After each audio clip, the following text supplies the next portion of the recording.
दरवर्षीप्रमाणे यंदाही आम्ही होळीची पूजा केली. त्यामध्ये नारळ अर्पण केला. बरेच लोकांनी येऊन त्यामध्ये नारळ अर्पण केला होता.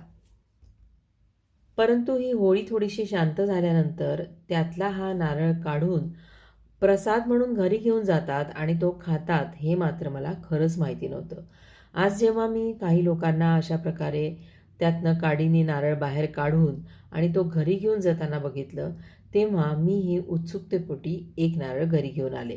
त्याची करवंटी अगदी सहजपणे निघाली. थोडंसं गार झाल्यानंतर त्याला एक छिद्र करून त्यातलं पाणी काढून घेतलं. पाणीसुद्धा मस्त गरम गरम होतं अगदी. आयुष्यात पहिल्यांदा मी नारळाचं गरम पाण्याची चव घेतली. खूप मधुर असं हे पाणी होतं. नारळ सगळीकडनं मस्त खरपूस भाजला गेलेला होता. त्याचे असे तुकडे केले. जास्त काळा झालेला भाग सुरीने थोडा काढून टाकला. याची चव घ्यायला मी खूपच उत्सुक होते, कारण मी आयुष्यात कधीही असा होळीत भाजलेला नारळ खाल्ला नव्हता. याची चव मी घेतली. अप्रतिम चव लागते. तो स्मोकी फ्लेवर जो आहे ना, तो भाजलेल्या कणसाची आठवण करून देतो अगदी. तुम्हीही असा होळीत भाजलेला नारळ कधी खाल्लाय का? ते मला जरूर सांगा.